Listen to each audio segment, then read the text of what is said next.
Potions. I can't do Snape. Potter. No. I've had this idea in my head for a while, and it's taken me a couple of months of searching through vintage stores and secondhand stores in Brighton where I live. Some of the things that you find in there is weird.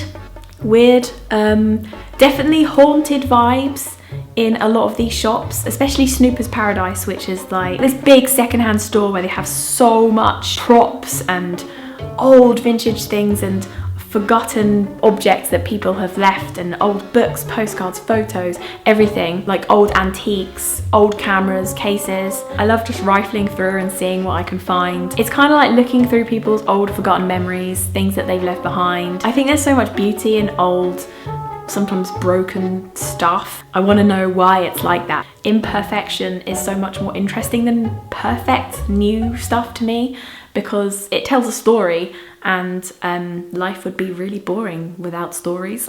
Okay, let me show you how I put together my potions cabinet of curiosities.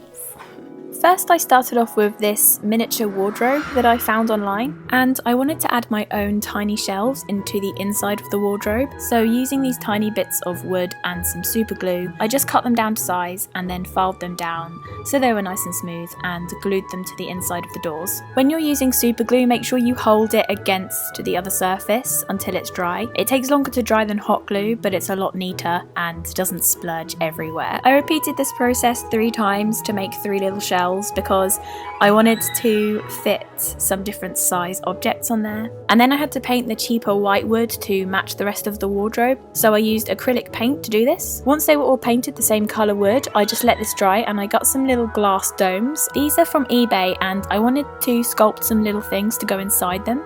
For example, I sculpted a tiny mushroom to go in one, and then my grandma had a whole box full of old trinkets and pieces of jewellery that I thought would look really nice in the cabinet, including these amazing tiny little books, and in the gold one was a whole ribbon of pictures of Queen Elizabeth, I think it was, and then in the silver one was my favourite. The silver one had pictures of Paris, like tourist pictures of Paris, which all folded up neatly, and I thought these would look really nice in the cabinet. I spent a while looking for some rocks and different kind of gems that would look nice in the cabinet too. I think this one is called Bloodstone. I'm not 100% sure, feel free to correct me. Also found a tiny key, who knows what that once opened, as well as this beautiful silver pendant which actually opened. I'm not sure exactly what it holds, maybe medicine. Tiny skulls.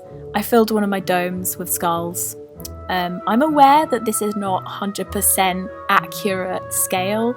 Obviously they would be tiny humans if they were real skulls. I tried to find some authentic little jars. The only actual vintage one I could find was this perfume one that still had perfume in from however many years ago. Very potent, a bit too potent. I also got these tiny bottles from eBay as well, with miniature labels to stick onto them. Once I stuck the tongue of toad one onto the bottle, I actually sculpted a tiny toad's tongue to go inside. Also made some little eyeballs, and there was a label that said human eyeballs, so I put that on a jar and filled my jar with eyes. Was slightly concerned as to how and why these human eyeballs were collected, but try not to dwell on thoughts such as those. The larger jars and bottles actually looked best on top of the cabinet, and then I painted my mushroom to go inside the dome, and that fit really perfectly on the tiny shelf that I made on the inside door. Also made a little cockroach for another dome. I sculpted this in Fimo clay, painted it in acrylics, and then it just about fit into the other glass dome that I had. Literally the legs nearly broke off as I was pushing it in, but it fit. Once I'd painted the toad's tongue, you couldn't really see it inside the bottle, but we all know it's there, so it's fine. Placed this big old key on the bottom shelf. I tried to spread out all the metal objects so there wasn't a load of silver together, so I put them all on different shelves. Attempted to fill this tiny bottle with glitter. Missed, but it looked nice with a little label on it. Also found a miniature clock in my grandmother's box and a large chunk of amethyst, and then of course a little label for my cockroach, some tiny gems to finish it off, and it was complete.